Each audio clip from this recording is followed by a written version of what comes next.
This time I have a Bose Wave radio. I think this is a Wave Radio 3 CD player, AM/FM radio, and this one has a CD that's stuck and it won't eject. So this is going to be one of the common problems, I'm sure, with these players. And we're going to have to pull the entire mechanism apart to get in there to get the CD out and get the problem solved. Let's check it out. This time I have a Bose radio CD. The CD is apparently jammed. I also have this 3-disc changer that goes with this, and apparently it's got a problem too. But we'll look at this one first and see why the disc is jammed in it.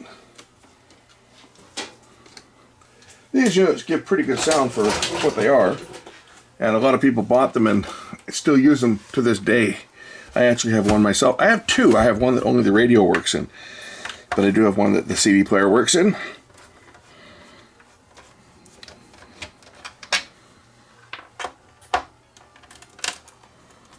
Where was this one made, I wonder? Some of these were assembled in the USA, and others were in Mexico. Oh, this one's made in Mexico. You see it says engineered in the USA, made in Mexico.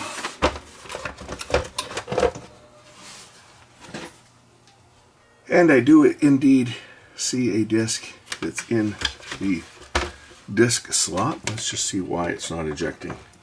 It's always easier with the top off so you can see what you're doing. Now, the biggest complaint I have about these units is that they don't have any buttons on them itself. They just have buttons on the remote. So if you misplace your remote, well, you're kind of screwed. That's the biggest thing I dislike about these players. They needed buttons on the set itself, and they didn't put them on. So I've got the remote here, and to eject this I press the eject button. It says there's no disc in it, but there clearly is a disc. We can see it. Remove the power transformer, and then I can lift the speakers with the controls on the front, the display on the front. I can lift that up and access the CD drive itself. So once I lift that out of the way, I can now,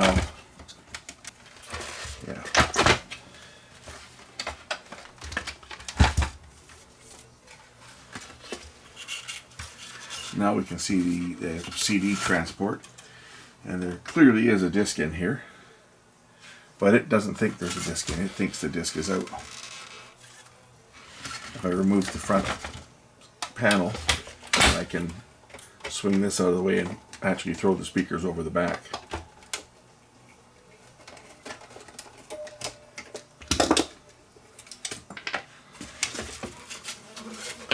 Now the speakers are out of the way.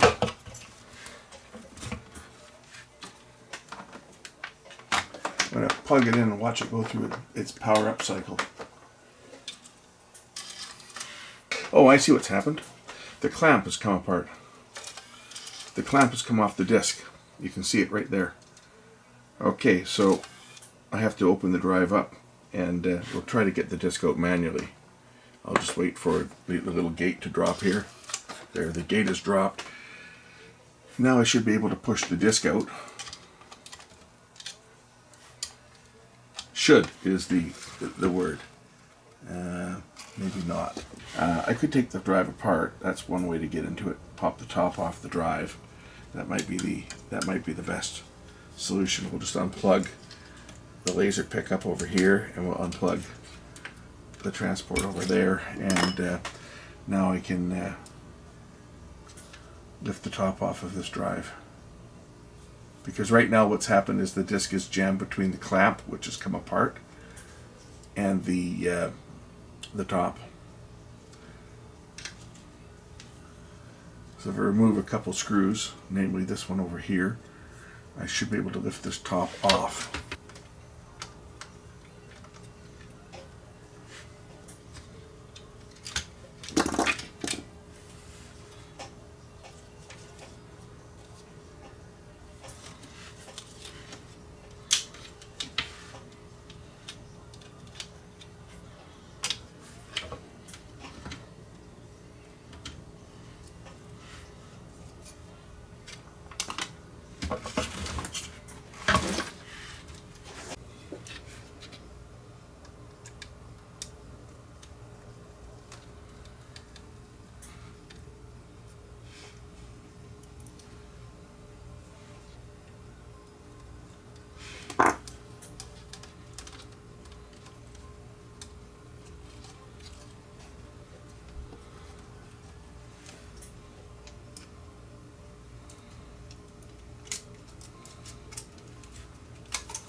Here's the disc. It doesn't look to be any worse for wear. And here's the clamp that has come apart. I just got to put this clamp back together. It sits in here. What fails on these is this piece that was stuck over here, right? This actually belongs on the bottom of the clamp. So we'll just pop this out of here. Now we're going to reinstall it back where it belongs. It goes in here. And there's 4 or 3 little pins that have to sit up through holes.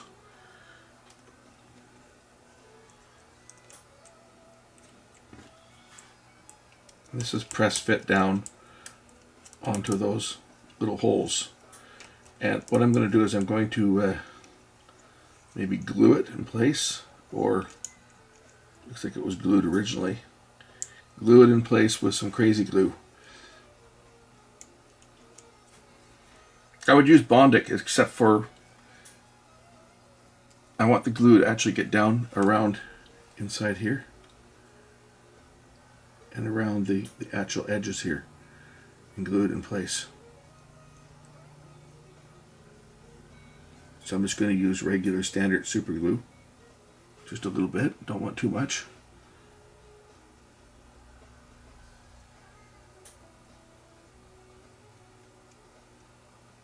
Now I put the disc clamp back into the top, and of course it has to be held in place by these clips, and that's done by just moving the loading motor back into position, which will rotate this and cause these clips to lift up. So we put that back in here like that and rotate the loading motor.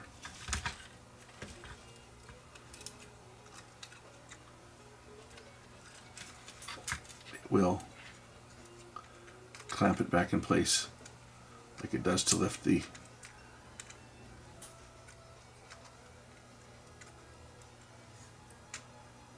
Yeah, I know. I've got it in upside down. clamps turn back like that. I'll fix it before I put it together. I'll cover up the sensors and we'll see if this goes in.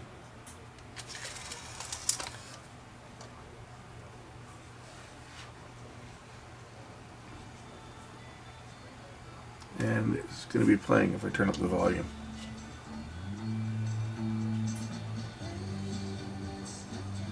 I'll eject. We'll press it twice. And okay, this ejects. I guess if I put some tape over these, just for the time being, so you can see what's going on. But these have to be blocked off because they'll pick up light, ambient light, and cause a failure when you're trying to test with the unit apart. So I'll just put a couple pieces of tape over these optical sensors.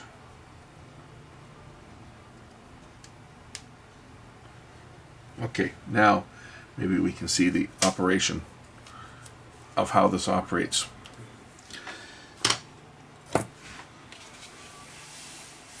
I think probably what might cause this is the switch gets dirty. We load it. The switch indicates it closes when the disc is in the down position. And then when I eject it,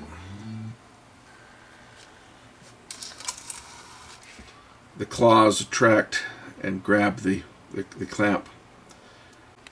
What happened on this one was that metal cap, for the clamp on the spindle itself, it came loose and got stuck to the magnet, and then the disc couldn't be clamped. And also it caused it, because that's what holds the clamp in place, it was now stuck to the magnet. There was nothing to hold the disc in place. So when the disc went in, when the top clamp released, there was nothing to hold it in place, and it got dislodged. So I had to repair that spindle, the disc clamp, and reset the mechanism. So I'll put the top cover back on.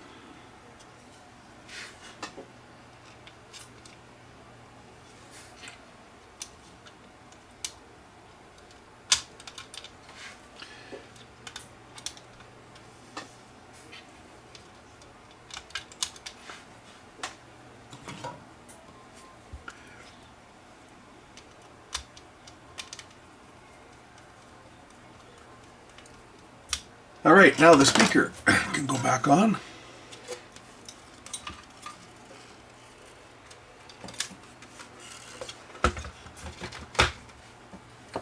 And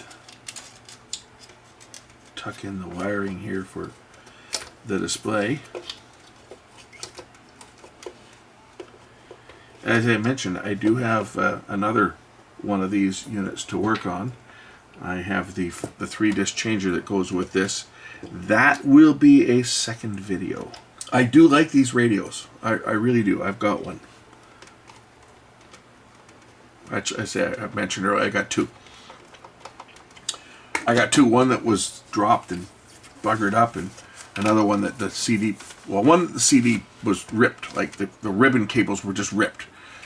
But it had usable parts that I could use to fix the other one, because I was given both of them. And one of them had the clamp missing, and the other one had a mechanism that was buggered up. And I was able to take the clamp from the one that the mechanism was buggered up and put it into the other one. So I've got two. And one I just use as a radio. The CD mechanism, I leave it sitting outside my backyard year round, right? Because if someone wants to steal it, they can have it. It's just a radio. If they put a CD into it, nothing's going to happen. I actually bent the metal on the front so that the CD won't be put into it by accident. Otherwise, it wouldn't come out. But yeah, they're great sounding radios for what they are, for these small little radios units. They are actually, I like them. I do like this unit. I'll play a CD that I can play, and they'll play CDs that are encoded with MP3 files, which is nice.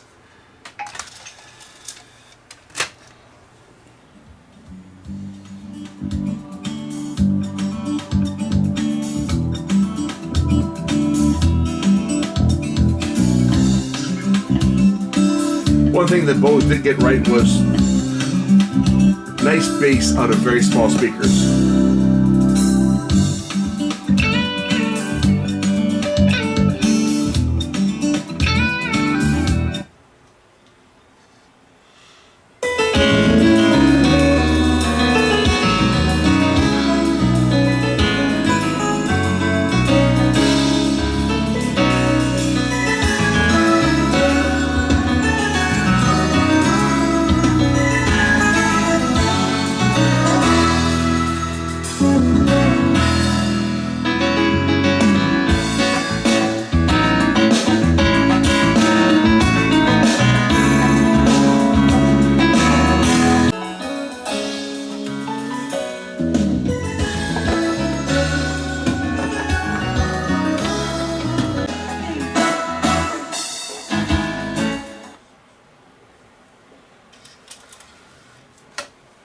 There. That one's done. Thanks for watching, and we'll catch you in the next one, which will be servicing the 3-disc unit. I don't know if I'm going to get it going or not. It depends on how bad a shape it's in, but we're going to try and get that one going as well.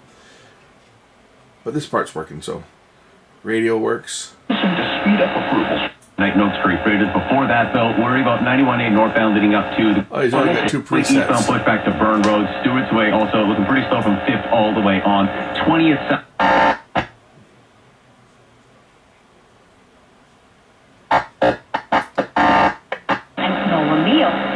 Producers also worry 5% levy brought into effect.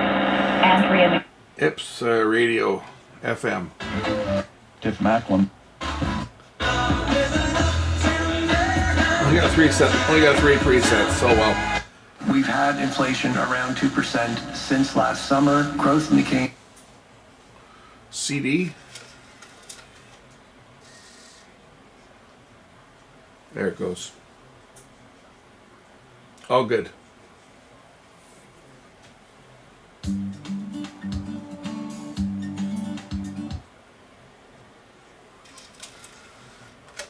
Okay, thanks for watching.